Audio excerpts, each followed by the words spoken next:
Hey, welcome! Forget about antivirus software for a minute, because today we're talking about a threat that gets past all your best defenses by going straight for your brain. We're going to dig into why some of the most dangerous scams out there involve hackers pretending to be the very people you're taught to trust. Let's get into it. Just imagine this. Your phone rings. The caller ID? It says it's your bank. A calm, totally professional voice on the other end tells you your account has been compromised and you have to act right now to save your money. So what do? This isn't just some made-up scenario, It's a very real playbook, and today we are going to tear it apart. All right, so here's our game plan. First, we'll unmask this whole authority deception. Then, we'll dive deep into the psychology that makes it work so darn well. From there, we're going to pull back the curtain on the hacker's exact playbook. And finally, and this is the most important part, we'll arm you with a rock-solid defense strategy. So let's start with the deception itself. There's a reason this scam is everywhere, and it's simple. It's incredibly effective because it literally turns our own best instincts against us. See, this isn't about your computer getting hacked, it's about you getting hacked. Scammers know that from the time we're kids, we're taught to listen to police officers, to cooperate with bank officials, basically to follow instructions from people in charge. Well, they've figured out how to turn that respect into a weapon. So the big question is, why does this work so often, even on smart people? Well, the answer is hiding inside our own heads. It turns out our brains are basically hardwired to comply with authority. And just understanding that is your first major step toward defending yourself. And that's a great question, right?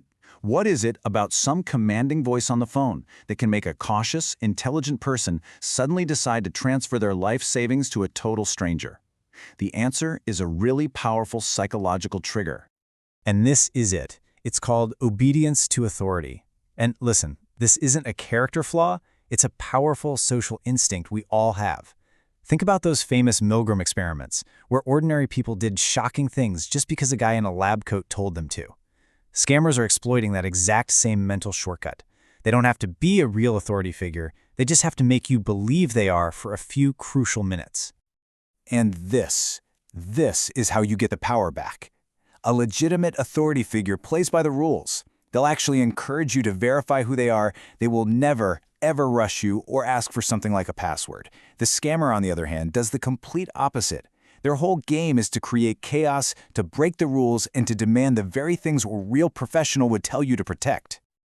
Okay, now let's peek behind the curtain and look at the actual hacker's playbook. Because once you understand the anatomy of the attack, you can spot it coming from a mile away. You really can. It almost always unfolds like a three-act play. First up is the hook, where they establish who they're pretending to be. This is Officer Smith. Bam, they've got your attention. Second comes the story, a high-stakes, time-sensitive crisis designed to kick your brain into panic mode. And finally, there's the demand, the one action that, in your panic state, feels like the only way out.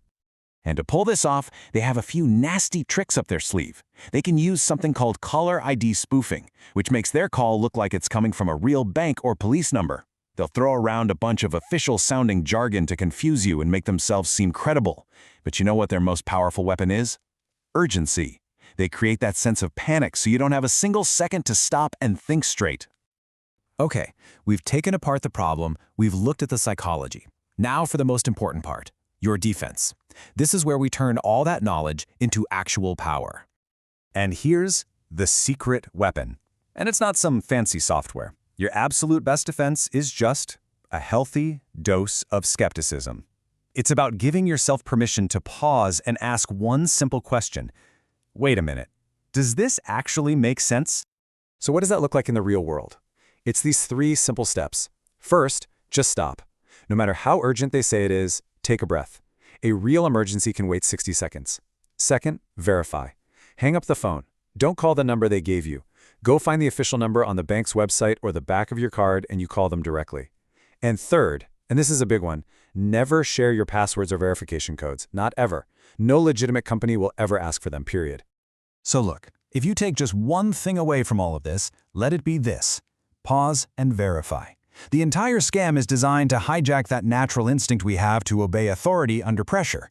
The moment you refuse to act immediately, you break the spell. You take control back. That little moment of hesitation is their kryptonite. So now you have the hacker's playbook, and you've got the defense against it.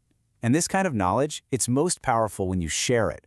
So who's the first person you're going to tell about this? A parent? A friend? A colleague? Spreading this kind of awareness, well, that's how we really shut these scammers down for good.